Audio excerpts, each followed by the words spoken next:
We have higher education and workforce. Many of the things that we're going to talk about today deal with kind of the articulation from K-12 to higher ed to workforce. So I'm happy to talk about that today.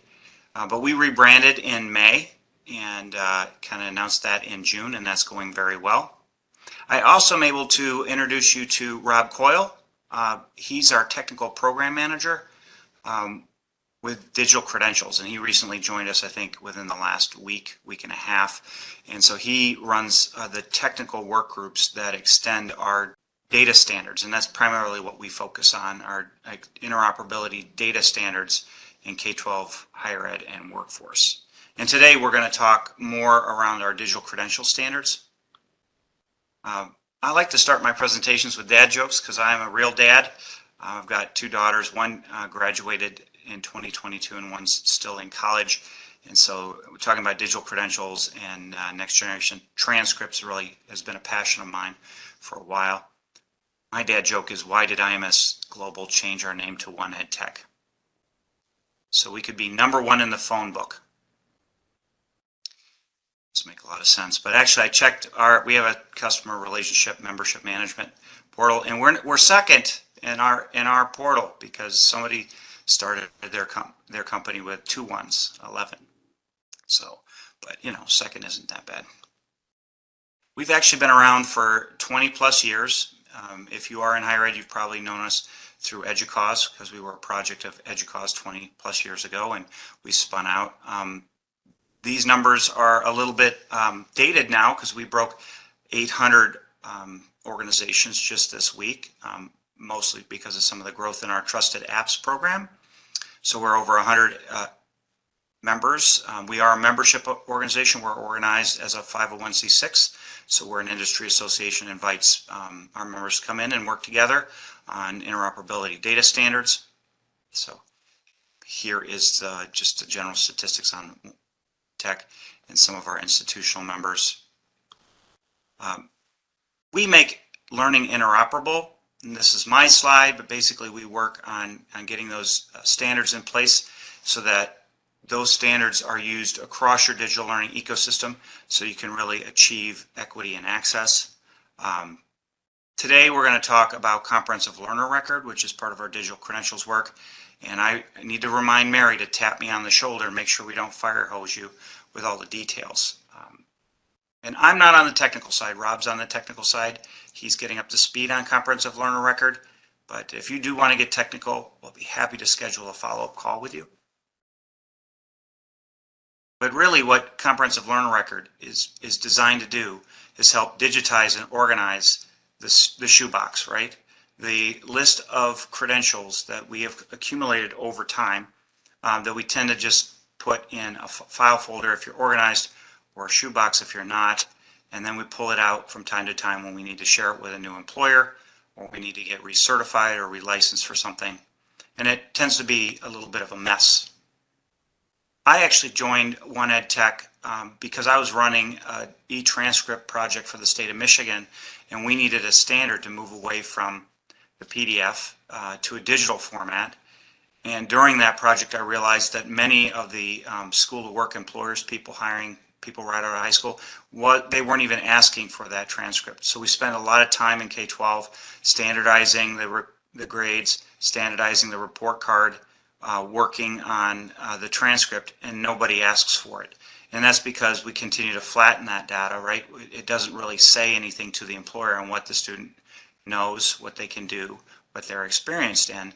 And so that's what brought me to One Ed Tech back in 2018. And it was really for the comprehensive learner record. And I'm going to talk a little bit about the history of the comprehensive learner record, but it is designed to really service as that lifelong credential wallet or transcript for capturing student achievements, verifying who issues those, and then documenting the learner journey over the course of their learning career and also into their workforce career. Our comprehensive learner record is part of a broader set of digital credential standards. We have open badges, and we have Competency and Academic Standards Exchange, or CASE. I'll briefly talk about those. because comprehensive learner record, why it stands on its own, is really designed to kind of build synergy between these other standards where you articulate your learning objectives using CASE, so that's interoperable across your learning ecosystem. Open badges, really a way to document competency, mastery-based learning, and a comprehensive learner record to capture a broader set of those achievements. So I talked briefly about CASE, but right now, most of our learning objectives, so think about your syllabus at the higher ed level, course outcomes, course objectives, those kind of things, are locked in a PDF. And while PDFs are safe and secure, and we love them, it tends to require suppliers, in particular, to copy and paste them into their database. And so those copying and pasting, kind of like translation, can lead to erroneous errors, and you're not really working off of the same standard or learning achievement, the goal. And what CASE allows you to do is publish it once and share many times so that you can pick up those achievements, those objectives, and carry them through with the learner. It also allows you to build associations between frameworks so that you can start to build towards rich competencies, which many of our other standards are meant to kind of facilitate. Like open badges. So open badges was actually started by the Mozilla Foundation quite a while ago, but they realized it quickly became a standard, and they turned to, at the time, IMS Global to build and extend the standard. So not the software, but the standard software companies would write to make sure that they could pass badges back and forth. And so we're now on Open Badges 3.0, and we use our standards management process to manage and extend that process on behalf of the industry. And these are all the things that you can capture inside of a badge, right? The alignment to those academic standards, the criteria used to recognize a learner achievement, the badge description, the badge name, the digital signature of the issuer, and any evidence that the student might have presented. And that's why badging is really, really great for mastery or competency-based education. And we have over 29 suppliers that are certified to exchange open badges. So it's a very rich and deep ecosystem that are out there. And these are, from that experience, we took that and said, well, what does the next generation transcript needs to look like? And so very much based on what we learned and the technology footprint of open badges, we have built the comprehensive learner record. And I think we're on 2.0, so that standard is rapidly maturing. And it was designed similar to be able to the badge to function so that anybody can grab the learning assertion or the outcome and read it in a standardized way, but it's designed to capture a much broader set. So you can actually publish a transcript, a traditional transcript, as a CLR.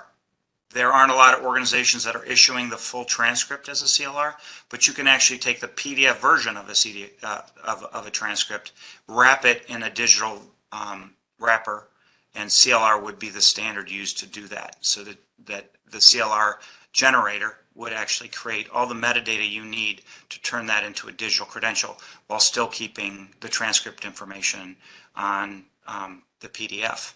So it's a way to kind of broker or walk through the transition, the transformation of our credentialing and achievement systems. But it's also meant to be able to take on a wider range of evidence. So you get all the benefits of being a verifiable credential, but you get a broader set of achievements that you can document. All three of these have been recently updated to allow pathways. So you can stack your badges, you can stack your case definitions, you can stack your comprehensive learner record, and you can use a comprehensive learner record to capture your case objectives, and you can use it also to capture any badges issued by the institution or other institutions that use open badges as a standard. So that is really the advancement we've made in the last year for these three standards to work together. I'll stop there, and I mean, this is just basically the family of it, and then we'll talk a little bit about what the future, what we're advocating for, and who sees this as a real potential winner in their sphere of influence. Any questions?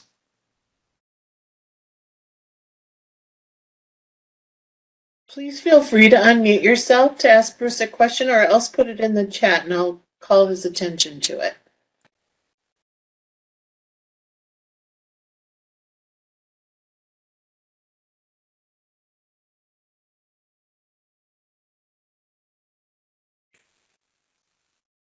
So what we're driving for is a connected skills ecosystem so that our education institutions are connected to each other and to the industries that they support and to the employers that are consuming, right, the learners that we're producing and we're recognizing. And while the badge is an important part of that, the comprehensive learner record is what's really going to provide that connectivity. So our vision is industry published competency frameworks using CASE, so they can use them to measure performance at work. The K-12 can use it to align their state academic standards with the competency frameworks of the industries that they are serving. And then same thing with higher ed.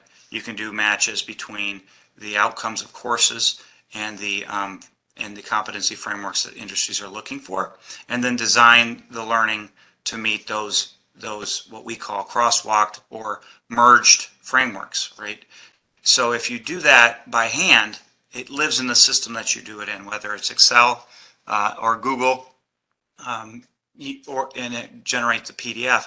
A very manual process. What CASE enables you to do is make that machine readable, but it also makes it much easier for building and maintaining those combined frameworks as a separate frameworks while respecting the frameworks that were used to kind of create those combinations. Same thing with comprehensive learner record.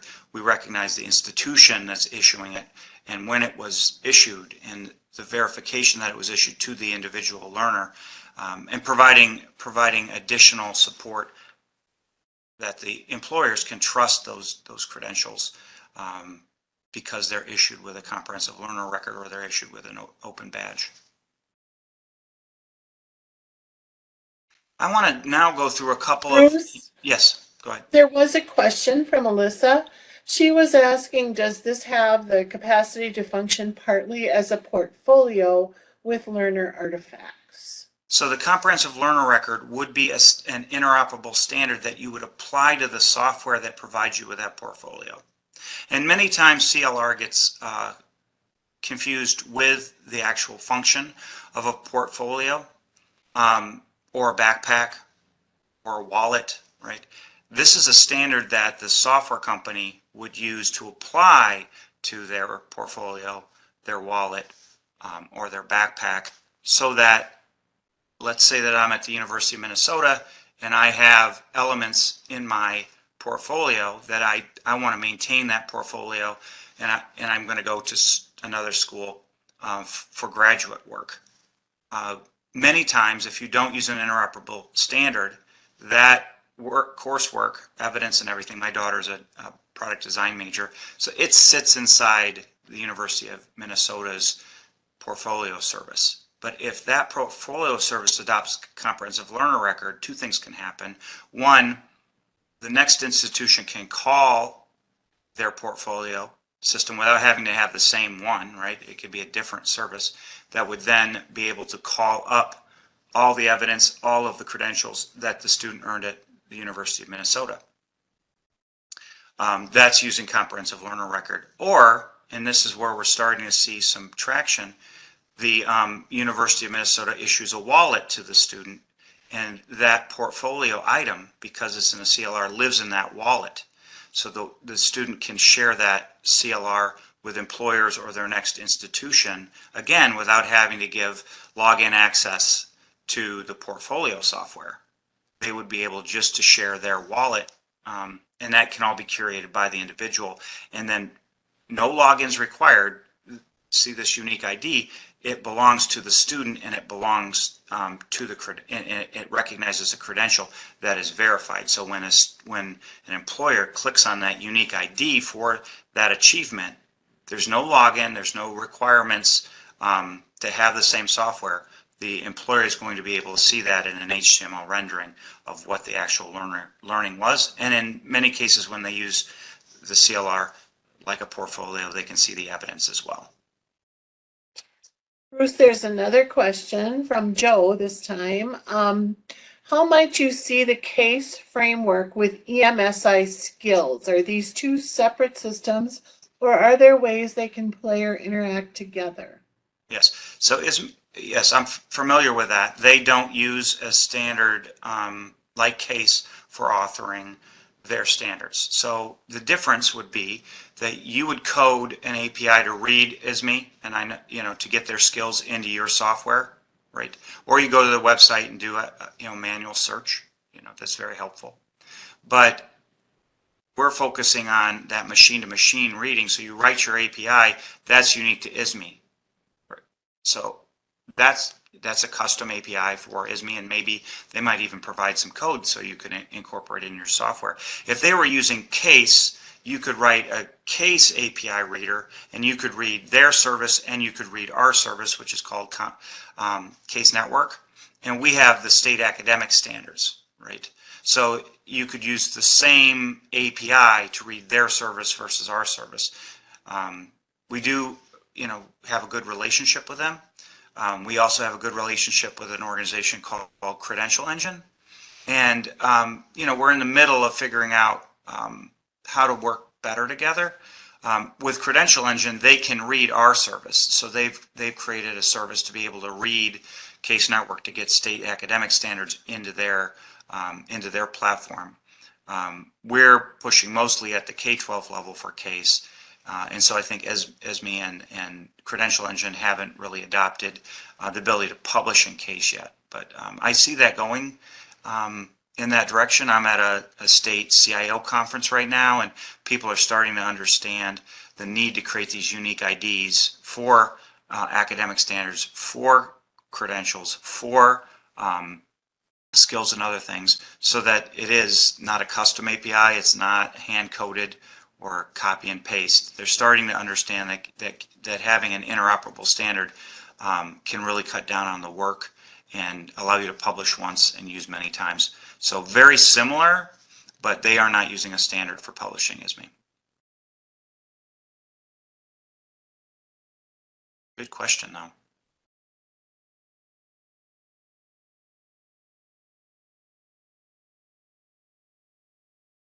I was just going to walk through several ways people are using our standards in the digital credential space. I work very closely with Idaho CTE, and they have their own platform. It's called SkillStack, and it's been around for 10 years or more now. And they support the CTE programs across the state of Idaho in issuing badges for the CTE courses that the students complete. And their platform's really straightforward. It doesn't host the learning. That's hosted in a learning management system. But SkillStack integrates with that using our standards. It doesn't it doesn't deliver the learning. That would be a learning management system. So it doesn't have the content. It doesn't do the learning. But it does allow the teacher to indicate the assessment levels against a rubric to measure the progress and achievement of a student. And they also have the ability to stack, so they can break up those CTE clusters into stackable credentials. And then it doesn't even do the assessment. Once those CTE clusters are assessed, it takes that assessment information and allows the teacher to actually award a digital badge that represents the learning. But because it's using open badges, it provides that link to the actual learning so that the student can post that on Facebook, Twitter, LinkedIn, email, and they're constantly adding new items where the student can go and post that. They're also adding an employer portal so employers can actually search by those credentials that are awarded to the student and find them. This is much different than a student information system because typically employers don't have access to that. And even if they do, how many employers do you know are going to search under English 101 or Math 4? This is a way to kind of really surface those career-ready credentials for the whole state. And they actually have a lot of traction within the state because of these highly visible credentials that they're issuing to students. It's going to start being used for other professionals, like educational professionals, and they've got pretty good synergy on building a career readiness credential with their employers, so that every student in the state can indicate their career readiness through this platform as well. I actually just walked through their template for creating a credential, so they are ready for the big time. They started small though, a couple hundred badges issued the first year, and now they're up over 35,000 badges being issued, because of kind of flywheel is getting to go. North Dakota is another one of our state members that they focused on K-12 transcript. The program actually came around because the governor of North Dakota at the time wanted a blockchain, a crypto-based solution. And since North Dakota had all of their transcript data in SQL database, they went about being able to issue, I think it's first in the country, e-transcript for K-12 using a standard, and the standard they use was comprehensive learner record. So they were already pulling all their information from PowerSchool and other student information systems and converting that into a standard database and allowing logins for their higher eds to come in and kind of look through the applications, pull the information that they needed to pull on student admission for student admissions. And what they did is apply our technologies to it to make it digital and make it stand apart. So they still issue the transcript in a PDF format when necessary, but if someone asks for it in a comprehensive learner record, they're able to issue that. They also have a partnership to issue it to a digital wallet if the student chooses to go that route. And then where the crypto technology comes in is they use blockchain in that wallet to document the verifications of the credentials issued. So it doesn't capture all of the detail that a comprehensive learner record provides.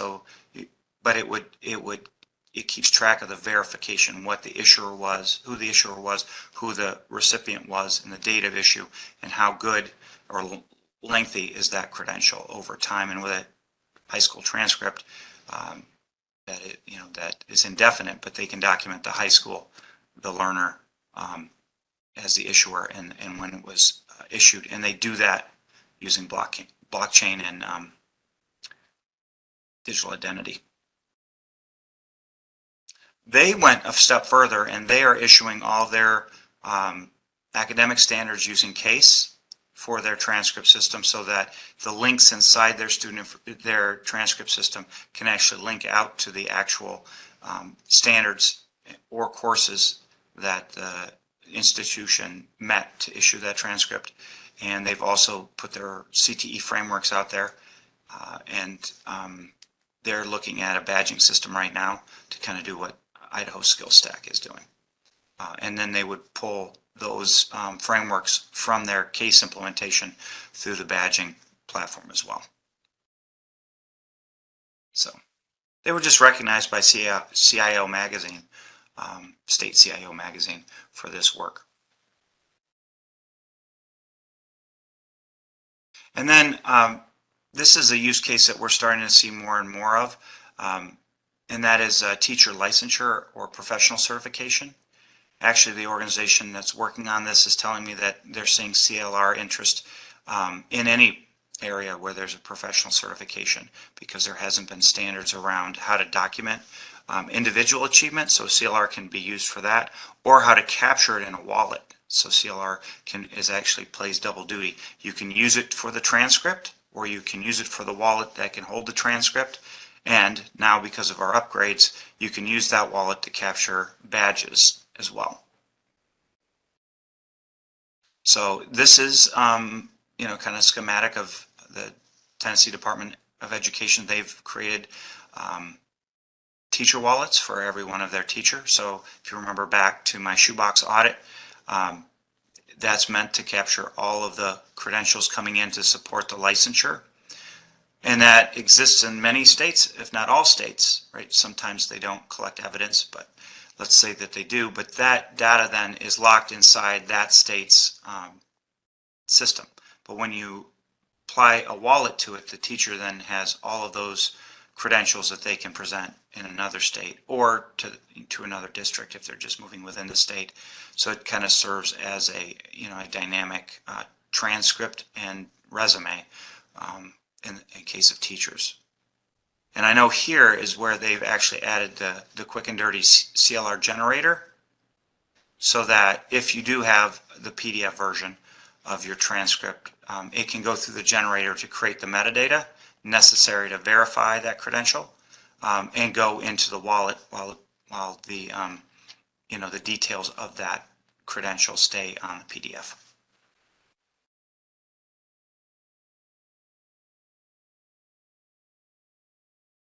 Any questions on these three use cases?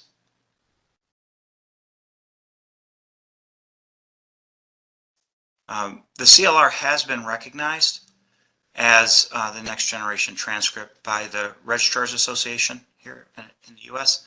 And that's very exciting for us. It also comes with a lot of responsibility, but we have seen other organizations start the uptick because of this pledge, including National Student Clearinghouse. Their database does accept digital badges and accept CLR, and they can issue in CLR as well. What I like to say is that we're helping organizations future-proof their systems. Right? It's much easier just to move ahead and focus on meeting your needs and the needs of your immediate stakeholders. But without taking a look down the road, we'll just end up repeating the way K-12 has handled all their transcripts, which is issuing them in a PDF, even though the data is in a database. Then the transcript system taking that PDF and shredding it and guessing where all the items on that transcript go, and then putting it into yet another format, which flattens it further and feeds it to the university. That then has to apply analytics to determine, their edge cases on who they need to interview and who they need to, who they accept and who they deny. Where all that data already exists, and CLR is meant to kind of facilitate the transition or transmission of that data between data systems. And some of our largest K-12 student information systems have CLR on the roadmap.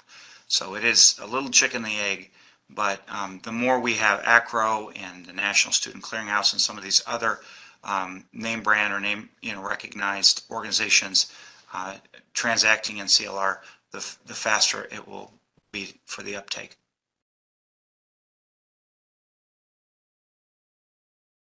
Now, what we offer our members typically is support in implementing. We have 800 members as of this week. Very excited about that. When I started, we had 450. COVID definitely drove membership for One Ed Tech. But we, in the last few years, have been running a project that is grant funded called Wellspring, and we've created members, and we don't operate it, but it's a way for starting with CASE. You can issue your frameworks, model it there, model the authoring of a CLR, Comprehensive Learner Record, as an individual award to a learner. We also have in that reference a hub, a credential hub that can be operated by a university or region or the state for storing those independent of the organization that issues them. So that really adds additional currency to that. And then we have a wallet feature that can be modeled for sharing those credentials with the individual learner, so they can take those credentials with them. And then we have a employer portal, because that's why the grantors were giving us the funds, is they wanted to show if a student develops their career readiness capacity in high school, how do we surface it for employers? And so that employer portal is very important as well. So we're just moving into phase 3. Rob will be heavily involved with that, but the software is complete and available to our members to both use as a model with us or to download and install. So it is treated as open source, but we do provide that to our contributing members to kind of support their transition digital credentials in this space. Throughout the deck, you will see a QR code. This QR code goes to our Wellspring resources, so there's 3 years of reports there to kind of explain what's there. I think there's a couple videos as well. So if anybody's interested in finding out about Wellspring, that is not password protected, so I think you can go and find out more about that. And if you are interested, please contact myself or Rob, and we'll be happy to share more about Wellspring with you. That's what we do. So Rob's job as a technical program manager is to support the development and extension and adoption certification against our standards, and he's in the digital credential space. And then my job is to get states and regions excited about this work. And where we kind of come together once a year is our Digital Credential Summit. That will be in Dallas, Texas in February, end of February, beginning of March.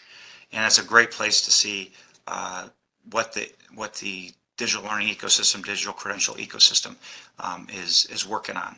So we definitely want to invite you to that. There are 2 QR codes on this one. The one on the bottom right is the one for summit information, and then the one on the left is for this slide deck. So if you wanted to have access to this slide deck, and my information is here. I'll ask Rob to put his information in the chat for you. We'll answer any additional questions you might have.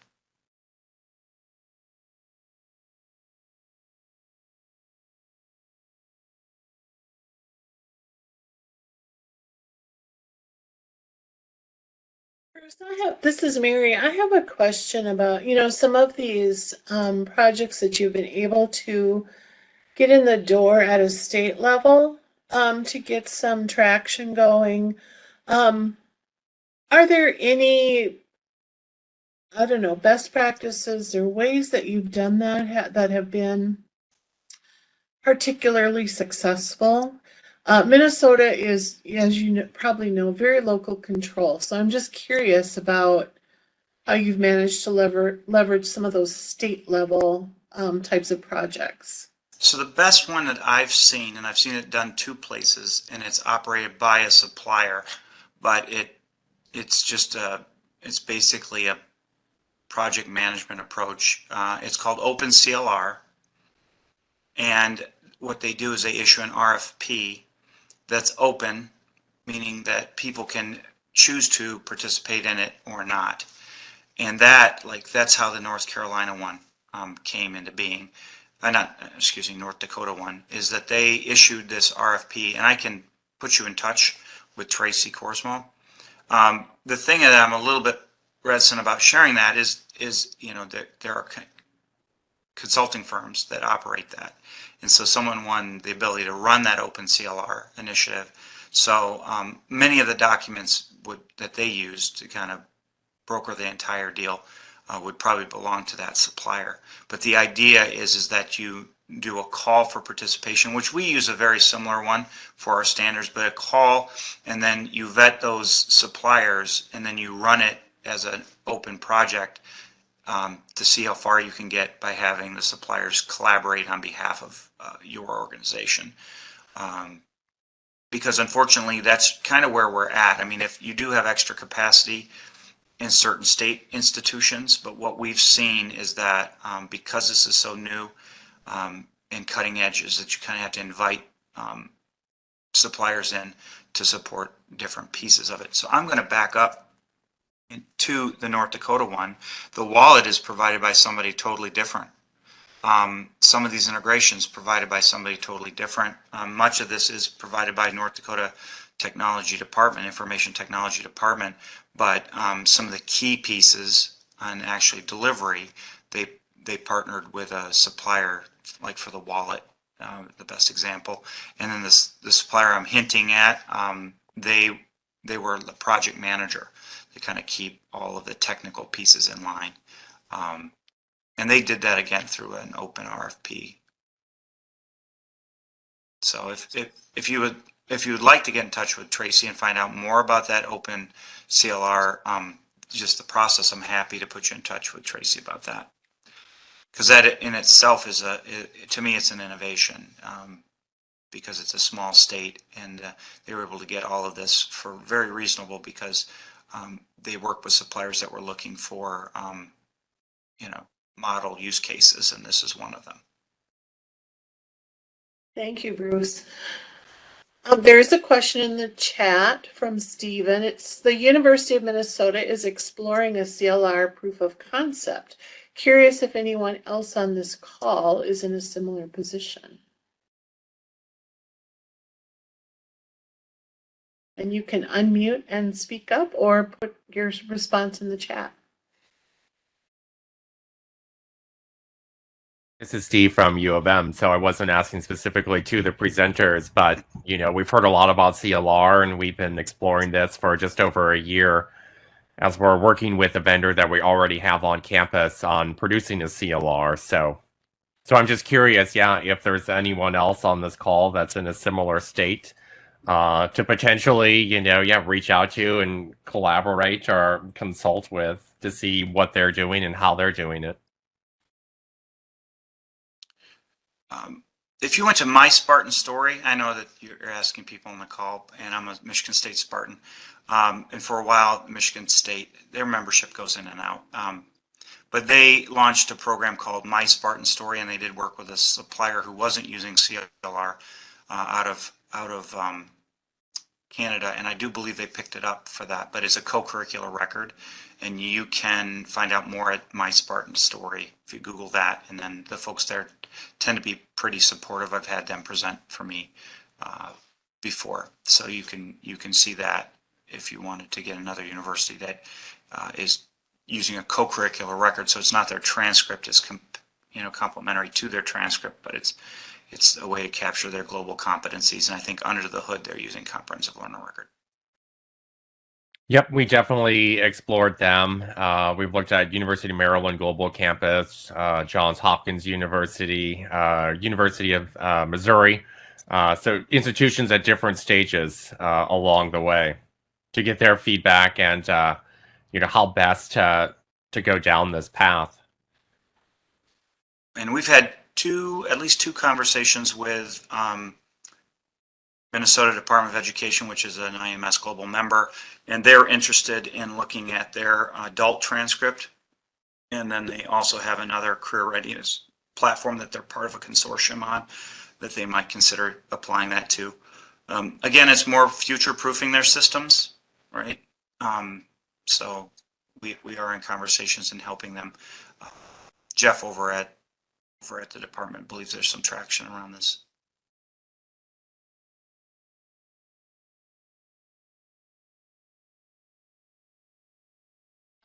Can you hear me? This is Joe. Hey, this is a little quiet. I'm quiet. Okay, wait. Okay. Now can you hear me? Yes. Better? Okay. Yeah. Hi, Bruce. This is Joe Monti from the University of St. Thomas. And I didn't have the pleasure of meeting you, but I was at Atlanta in March for the Digital Credential Conference, which was fantastic. So I'm just responding to Steve, your question.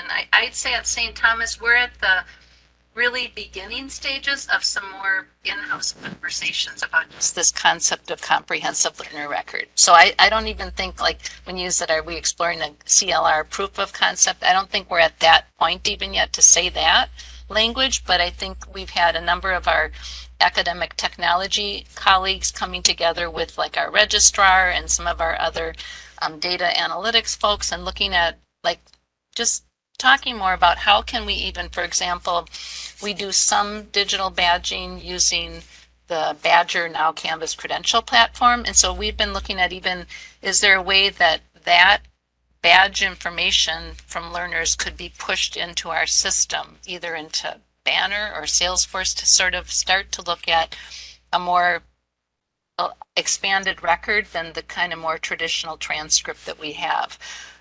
But so I guess I just would say, I think like we're at the early stages of all of this, but if any of you have any advice about that, of what we're trying to do, it's, just starting to get our head around this together.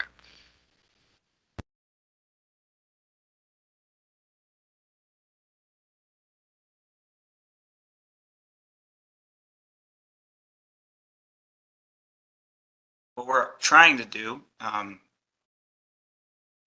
we shared the good work that North Dakota has done with another state that's building out their transcript at the K-12 level. Not very far along, but they don't know why they want to work with a standard when they're already focused on their top customers, which would be, the state institution, the state's, agricultural school. And so that's really what the challenge is building a custom solution that's going to meet your customer's need. I think that's doable, but in terms of really future-proofing and creating a dynamic, meaningful record for the student, I think it's worth the extra step. And then some of these things like co-curricular record is a way to kind of ease into it if your data systems aren't ready to make that transition.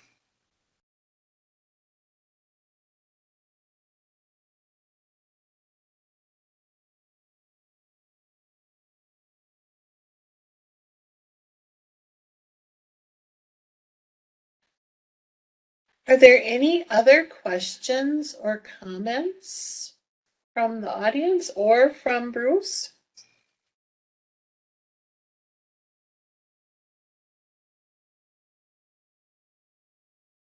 My counterpart at the higher ed level wasn't able to be on the call because she's at a conference this week. Her name is Kelly Hoyland. And so if anybody wants to talk specifically on the higher ed side, I will put her contact information in the chat as well. Thank you, Bruce. There is another question from Alyssa here. From a K-12 Minnesota school district perspective, where does this fit in with college admissions and on what timeline? Moving towards the concept of CLR, we are exploring how to report IB progress, content-specific competencies, profile of a graduate, global competencies, traditional grades, and proficiency scores. Just thinking of the moving pieces, not necessarily looking for an answer. We do know that IB over has looked at case for their standards, or may have actually issued those in a case format. We aren't reading them in right now to Case Network. But those are wonderful edge cases that I think could really push people towards using comprehensive learner record because it's a match of different systems. But they aren't directly involved in our work. And so much more information, like Bruce, as you started out talking about the transcript and how it doesn't really tell us anything. Something that connects all of these dots together would be, I should think, much more worthwhile for employers and higher education post-secondary institutions as well. Yes, I was encouraged that somebody asked me about ESME skills because that does mean they're making some traction and providing a common lexicon for skills. Some of the challenges in the workforce is everybody wants to write their own competency, so it is encouraging that they're using that. It just would be nice if they were using a standard like CASE so that it would be interoperable with other systems as well. And Bruce, that was me that had brought up MZ, I actually learned that at the Digital Credential Conference that I went to. To start to ask those questions. But what I will just add is, so part of what happened is, this is such perfect timing, you sharing all of this expertise and helping us think about this more. I was meeting with our badge core team this morning, and we specifically talked about MZ because I brought it up saying we have that ability in our badge platform to align to those skills, but we kind of haven't been doing that. And so we were like going, we think we should be doing that, right? But now what I'm hearing you say is, is there a way to further look at, it's progress, but they're kind of they're still not attached to this broader framework really. And so is there a way to I don't know, take that further. So I don't know if I guess what you're saying is maybe we aren't barking up the wrong tree. If we start to do some alignment with MZ, that might be a way to further look at how our current badge and micro credentials attach to some other standards, but then again, not stop there. I mean, is that any other advice on that? So we don't bark up the wrong tree? Yeah, so I don't know if they are creating what's called a global unique identifier. So the reason why CASE is part of our digital credential workflow, it's the same, it's based on some global technology standards for tagging resources. And then our standards articulate how to create those tags so that they're more meaningful within education, right? So that's where we're adding. We're never creating really a unique standard. We're just layering on top of some of the industry standards for data transmission. And if you follow our standard, it's a way to add the value that our educational institutions can leverage. So I don't know if each of their items, now in their database, they will have a unique resource code for each one of those. What CASE would do is make that a global ID so that once you put that in your data system, you can click on it and see what it actually says in the issuing system. So, I think that's one of the shortcomings of working with a proprietary database is that then even if they're providing you with that to go back to theirs, it's always back to that system versus being able to share openly across the universe. So again, I'm limited. I know them. I know we have a lot of respect and we're working closely with them. I just don't know where they're at in terms of using a standard for articulating those skills. Okay, well, good. Well, you've given me some more things to think about and ask about. So thank you. Yeah, I'm a little bit dangerous on the technology side, but having worked on CASE for the last 4 years, I am familiar with the benefits of issuing those assertions or learning assertions in a digital format because each item in the framework can have its own global unique ID, and then you can hook resources and achievements and everything else off of that. Some of our cutting edge leading student information systems are all building that into their platform so that when they get the results back from the classroom to the grade book and then put those on the transcripts, they're all tied to the same standards, academic standards. So a little easier in K-12, but in higher ed it would be nice to find some use cases that would drive CASE adoption.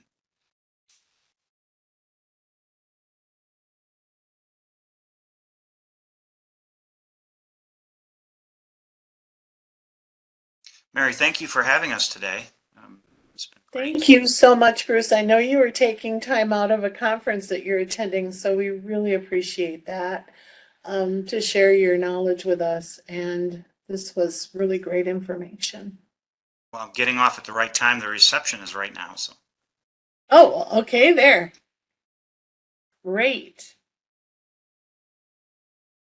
All right, well, unless there's any further questions, I'm gonna say let's give Bruce a great big virtual hand clap. And thank you again, Bruce. And I'm sure we'll be coming back around to ask you back at some point too. So thanks very much and enjoy your reception, and everybody else enjoy your evening.